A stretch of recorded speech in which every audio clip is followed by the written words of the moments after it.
వచ్చే భార్య భర్త మీద ప్రేమానురాగాలు చూపిస్తుంది. నీలాగా ప్లాన్ వేసుకొనొచ్చే భార్య భర్త మీద బరువు బాధ్యతలు మాత్రమే వేస్తుంది. అందుకే నువ్వు ఇంట్లోకైతే ఎలాగులా అడుగు పెట్టావు, కానీ బావగారి మనసులోకి మాత్రం వెళ్ళలేకపోయావు.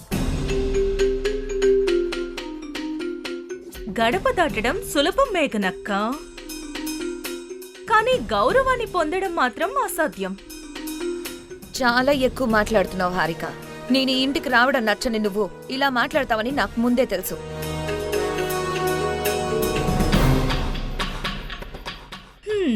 తెలుసు అని చెప్పుకోవడం తప్ప నువ్వింకేం చేయగలవు చెప్పు మేఘనక్క. అవును, నన్నింటి పనులు కూడా చెయ్యాలన్నావు కదా. అయితే ఈ ఇంటి పెద్ద కోడల్ని కాబట్టి నేనే వెళ్ళి వంట చేస్తాను. ఎలా అంటే నీ నోరు మూయించేంత రుచిగా చేస్తాను. ఏంటి వంట? నువ్వా? కాపురాల్ని నాశనం చేయడం తప్ప నీకు వంట చేయడం కూడా వచ్చా మేఘనక్క? ఒకవేళ నువ్వు వంట చేసావే అనుకో, అది తిన్న మేము ఇంట్లో ఉండాలా లేక ఇల్లు వదిలి పారిపోవాలా అని తేల్చుకోలేక చావాలి. ఎందుకంటే నువ్వు వడ్డించే వంటకంలో రుచి కంటే కుట్రలు కుతంత్రాలే ఎక్కువగా ఉంటాయి కదా.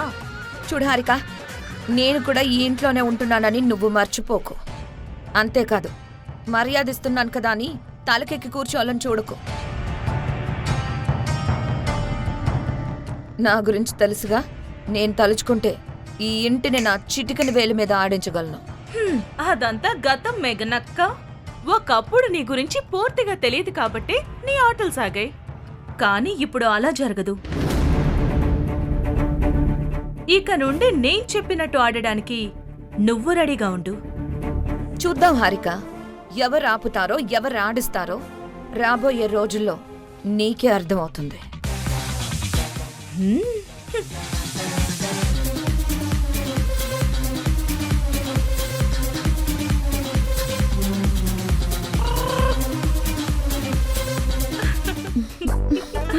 సరే అక్క, నేను ఆఫీస్కి వెళ్ళొస్తాను. సరే.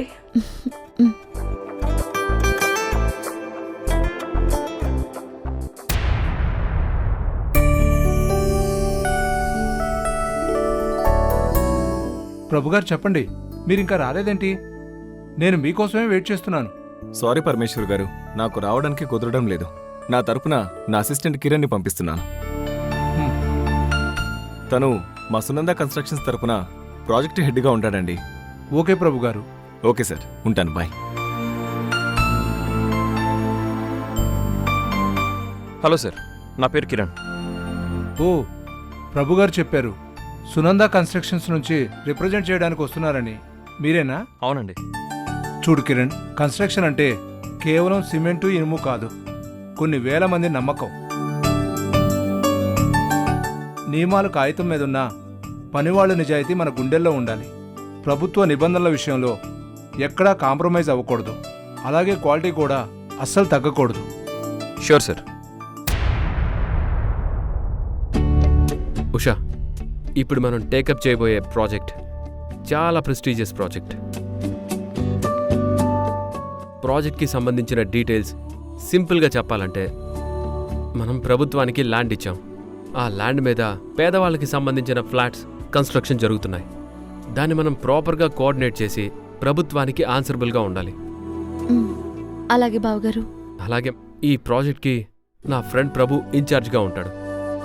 ఇంకో ఇంపార్టెంట్ విషయం, అనుకున్న టైంలో గనక మనం ఈ ప్రాజెక్ట్ని రిలీజ్ చేస్తే మనకి మంచి లాభం వస్తుంది. అలాగే మన కంపెనీకి కూడా మంచి పేరు వస్తుంది. అందుకే నువ్వు ఈ ప్రాజెక్ట్ని చాలా జాగ్రత్తగా హ్యాండిల్ చేయాలి. తప్పకుండా బావగారు. బాసు, నెమ్మదిగారా. నీకు సైట్ దాకా సాయంగా ఉండడానికి బాస్ నీకు తోడుగా ఉంటాడు. Yes madam. అది కూడా కాకుండా ఈ ప్రాజెక్ట్ పూర్తయ్యే వరకు అసిస్టెంట్లా నీకు తోడుగా ఉంటాడు. ఓకేనా? ఓకే బావగారు.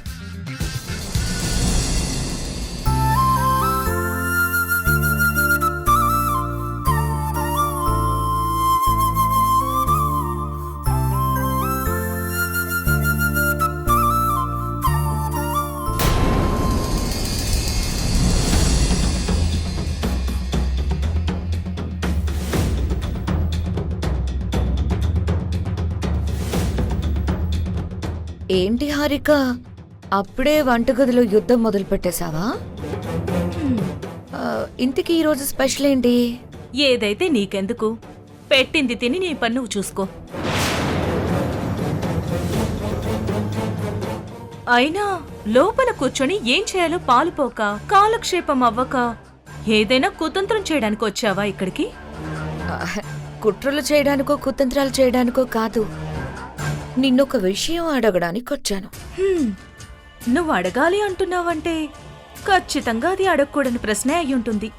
ఎందుకంటే పాము నోరు తెరిచేది పొలకరించడానికి కాదు, విషం చిమ్మడానికి అన్నట్టు. నువ్వు ప్రశ్న అడిగేది నిజం కోసం కాదు, నీ స్వార్థం కోసమని నాకు బాగా తెలుసు. అయినా పర్లేదు, అడుగు. నీ ప్రశ్నలోని అబద్ధానికి నిజాయితీ గల సమాధానం నా దగ్గర రెడీగా ఉంటుంది.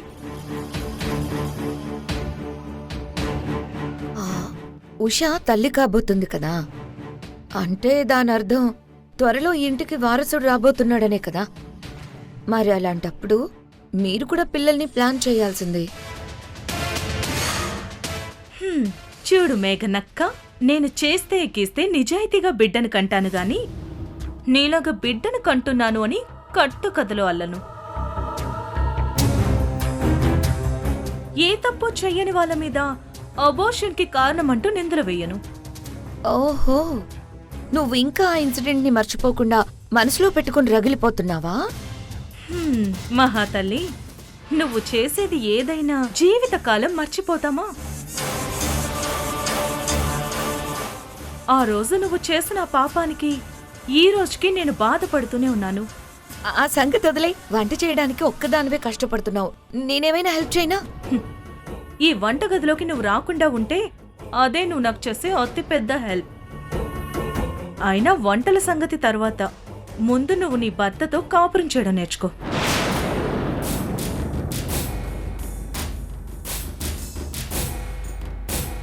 చూడు హారిక, మంచిగా మాట్లాడుతున్నాను కదా అని ఏది పడితే అది వాక్కో.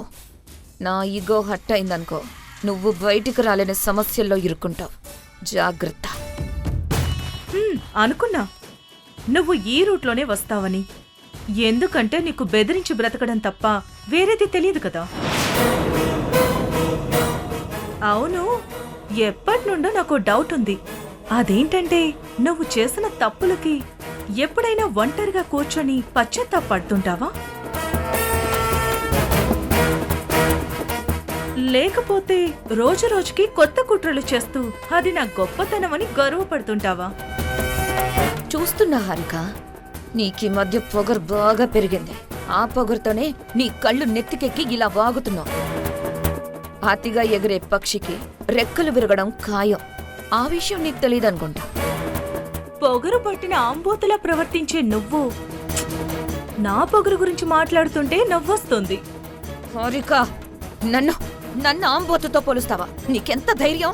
అయ్యో, నచ్చలేదా? మరి నిన్ను దేంతో పోల్చాలో నువ్వే చెప్పు. మహాభారతంలో శకునితో పోల్చమంటావా? నాకు తెలిసి నీ కుతంత్రాల ముందు ఆ శకుని కూడా సరిపోడు. గుర్తుపెట్టుకుంటా హారిక, నువ్వనే ప్రతి మాట, నీ కళ్ళల్లో కనిపిస్తున్న ఏ వెటకారం అన్నీ గుర్తుపెట్టుకుంటా. నాకంటూ టైం వచ్చినప్పుడు ఈ మేఘన అంటే ఏంటో నీకు చూపిస్తా. అప్పుడు నేనంటే ఏంటో నీకు తెలుస్తుంది. అదే చూద్దాం మేఘనక్క.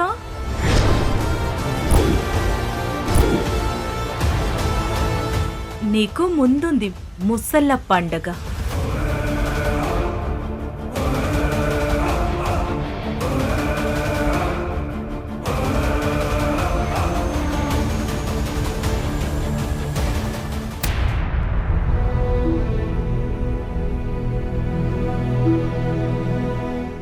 చిచి, పొద్దున్నే వెధవసంత.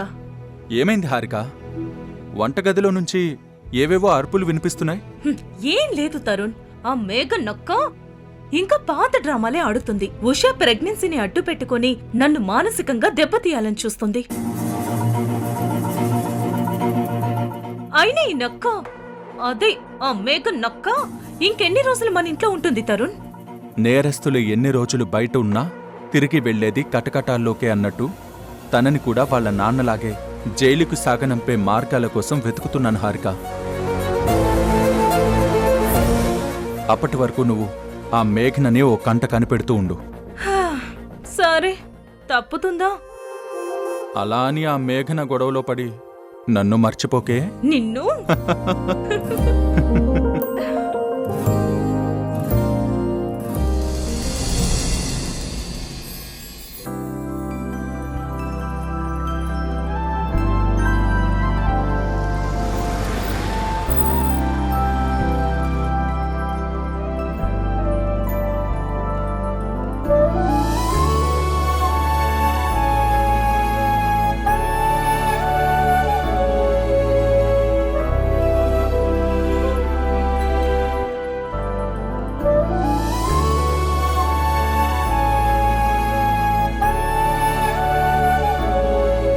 గుడ్ మార్నింగ్ సంజయ్ గారు. గుడ్ మార్నింగ్ పరమేష్ గారు. తను నా మరదలు ఉషా. నమస్తే సార్. నమస్తే. ఈ ప్రాజెక్ట్కి మా కంపెనీ తరపున హెడ్గా వర్క్ చేస్తూ అన్నీ తనే కోఆర్డినేట్ చేస్తుంది.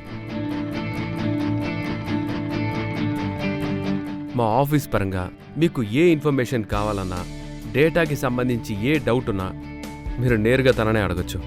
ఎందుకంటే తన నిర్ణయమే నా నిర్ణయం. అలాగే సంజయ్ గారు.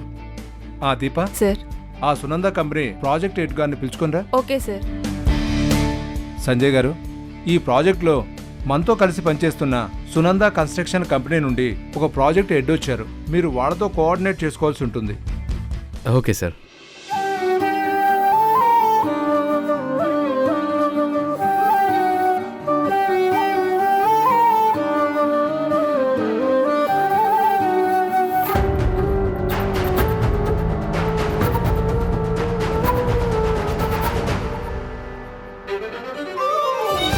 ఒకరికి ఒకరే ప్రేమాని ఒడిలో ఒకటై ఉంటారి ప్రతినీ కథలో విడని నీడలా ఇలా ప్రతిరోజు కలిసారి ఇద్దరు ఒకటే కనుపాపల కలలో ఒకటే బ్రతుకై సాగారి ఇలలో. కిరణ్ గారు, తను ఉషా, సంజయ్ గారి కంపెనీ నుంచి వచ్చిన project head.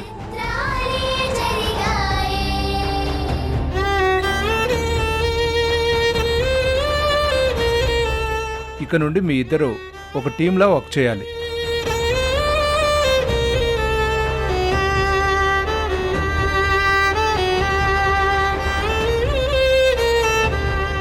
Daily reports, weekly reports గురించి క్లియర్గా డిస్కస్ చేసుకొని ఒక క్లారిటీ వచ్చాక నాకు సబ్మిట్ చేయాలి.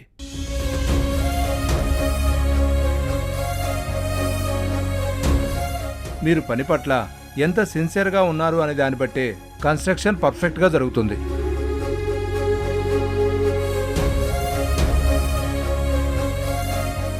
ఎనీవే, మీ ఇద్దరికీ ఆల్ ది బెస్ట్. సంజయ్ గారు, నాకు చిన్న వర్క్ ఉంది, నేను ఇప్పుడే వస్తాను.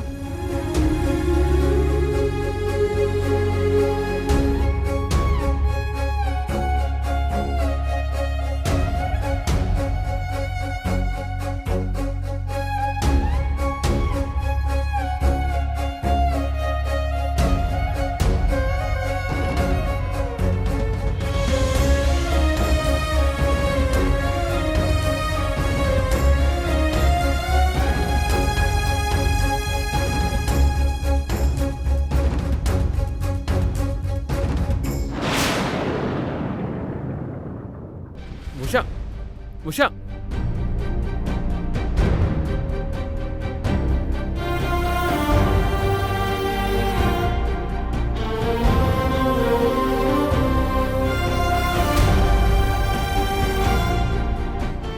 ఏమైంది ఉషా? మీరు అడిగినట్టు నేను ఈ ప్రాజెక్ట్లో వర్క్ చేయలేను బావగారు. I'm sorry. నువ్వెందుకు ఇలా మాట్లాడుతున్నావో నేను అర్థం చేసుకోగలను ఉషా. కానీ నేను నిజం చెప్తున్నాను, నువ్వు కిరణ్తో కలిసి వర్క్ చేయాలని నేను అసలు ఏ ప్లాన్ చేయలేదు. నా నాకు తెలిసి వాడి ప్రాజెక్ట్లో వర్క్ చేయడం అనేది అనుకోకుండా జరిగిందే కానీ ఎవరు కూడా ప్లాన్ చేసింది కాదు.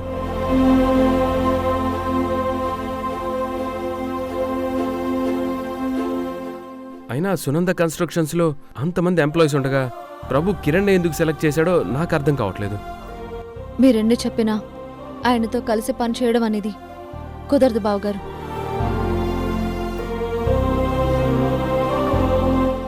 ఎప్పుడు కంపెనీ ఎదుగుదల గురించి ఆలోచించే నువ్వు కూడా పర్సనల్ విషయాల కోసం ఆ ఎదుగుదలను ఆపేస్తానంటే నేను నీకు అడ్డు చెప్పను Shah.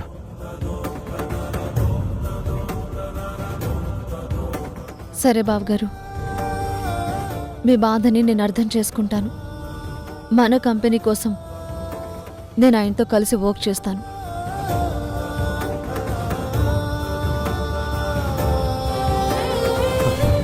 Thank you Usha, thank you so much. Company బాగ్ గురించి మాత్రమే ఆలోచించే నువ్వు కిరణ్తో కలిసి వర్క్ చేయడానికి ఒప్పుకుంటావు నాకు తెలుసు. All the best.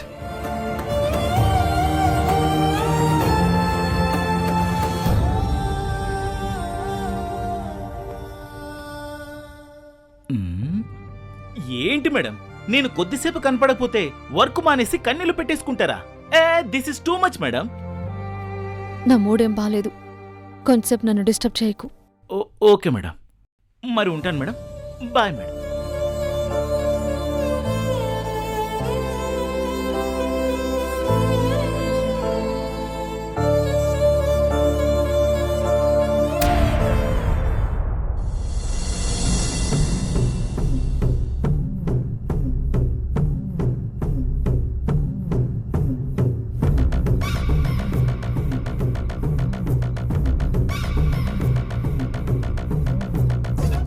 ఎలా ఉంది మేఘన నీ కొత్త జీవితం?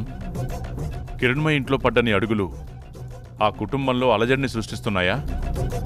లేదు నాన్న, ఆ కుటుంబంతో ఆట నేను అనుకున్నంత తేలిగ్గా లేదు. అక్కడ హారిక నాకు ప్రతి అడుగులోనూ ఆటంకంగా ఎదురవుతూ నన్ను అడ్డుకుంటుంది. అయినా సరే నేను అనుకున్నది సాధించే వరకు నా పోరాటం ఆపను. ఆ కుటుంబాన్ని నాశనం చేసే వరకు నా పంతాన్ని వీడను. ఒక్క విషయం గుర్తుపెట్టుకో మేఘన, ఒక కోటను కూల్చాలంటే బయట నుంచి ఫిరంగులే కాల్చనక్కర్లేదు. ఆ కోట లోపల ఉన్న జనాల ఐక్యత అనే పునాదిని కదిలిస్తే చాలు. అప్పుడు వాళ్లలో వాళ్లే కొట్టుకుని వాళ్లే నాశనం అయిపోతారు. ఇప్పుడు నువ్వు కూడా అదే చేయాలి. అలా జరగాలంటే ముందు సంజయ్ నా కంట్రోల్లోకి రావాలి కదా డాడ్. కానీ వాడు చాలా మొండిగా ప్రవర్తిస్తున్నాడు. బ్యాంక్ ఓవర్ డ్రాఫ్ట్ పేపర్స్ పైన ష్యూరిటీ సైన్ చేయమంటే పొగరుగా మాట్లాడాడు. ఆ పేపర్స్ పైన సంజయ్తో సైన్ చేయించే వరకు నేను వాడిని వదిలిపెట్టాను. నీ తోటికోడలు ఏమైనా తోక జాడిస్తున్నారా మేఘన? ఉషా ఎమోషనల్ ఫుల్ డాడ్, తనని ఈజీగా హ్యాండిల్ చేయగలను. కానీ ఆ హారిక కాస్త ఓవర్ యాక్షన్ చేస్తుంది. నా ప్రతి అడుగులోనూ నన్ను ఇరిటేట్ చేస్తూ ఇబ్బంది పెడుతుంది. ఇప్పుడు కడుపుతో ఉన్న ఉష కూల్గా ఉన్నా ఎందుకో ఆ కడుపు నాకు అస్సలు నచ్చడం లేదు. అందుకే కడుపులోని బిడ్డ బయటికి రాకముందే వాడి అడ్రస్ గల్లంత చేయాలని డిసైడ్ అయ్యాను. ఇప్పుడు అదే పనిలో ఉన్నాను. చూడు మేఘన, మంచివాడు గెలవాలంటే దేవుడు దిగి రావాలి. కానీ చెడ్డవాడు గెలవాలంటే ఒక్క చిన్న కుట్ర చాలు. ఇక నుండి ఆ కుట్రకు నువ్వే రూపం కావాలి. నన్ను అరెస్ట్ చేసిన ఆ తరుణ్ గాడి ఇల్లు చీకట్లో కలిసిపోవాలి. గుర్తుపెట్టుకో. చూస్తూ ఉండు డాడీ, నేను ఈసారి మళ్ళీ నిన్ను కలిసేటప్పటికే ఒక గుడ్ న్యూస్తో వస్తాను.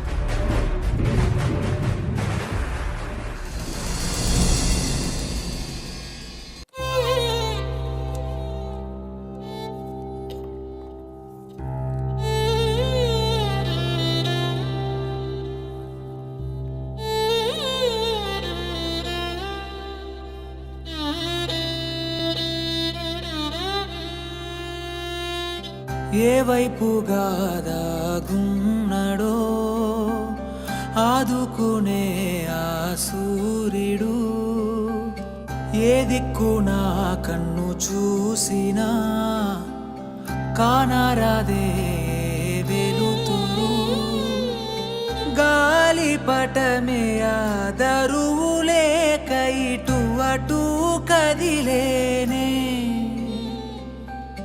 నీటి బుడగై తేలుతున్నా ఇప్పుడు పగిలానే ఎదను తొలిచే బాధ ఇదే ఎవరిని నిందించాలే తప్పు అవుతా నాదేలే భారమంతా మొయ్యాలే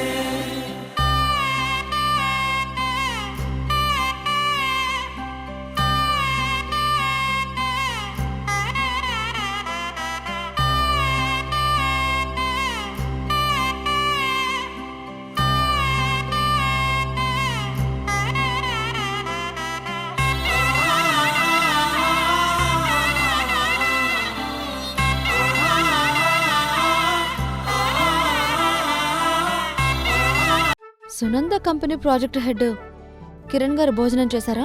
ఆయన ఉపవాసం అంట మేడం, పొద్దున్నుంచి ఏమీ తినలేదు. ఇంటికి వెళ్దామంటే క్యాబ్స్ బుక్ అవ్వకుండా అన్ని క్యాన్సిల్ అవుతున్నాయి. ఏమండి, నేను మీరు వెళ్ళే ఏరియా వైపు వెళ్తున్నాను. మీకు అభ్యంతరం లేకపోతే నాతో రండి. ఉన్నట్టుండి మీరు ఉపవాసాలు ఎందుకు మొదలుపెట్టారు? నా భార్య నన్ను కావాలని దూరం పెడుతుందనే బాధలో ఉంటున్న నాకు తను మళ్ళీ ఇష్టంతో దగ్గరవ్వాలని చేస్తున్న ఉపవాసం ఇది.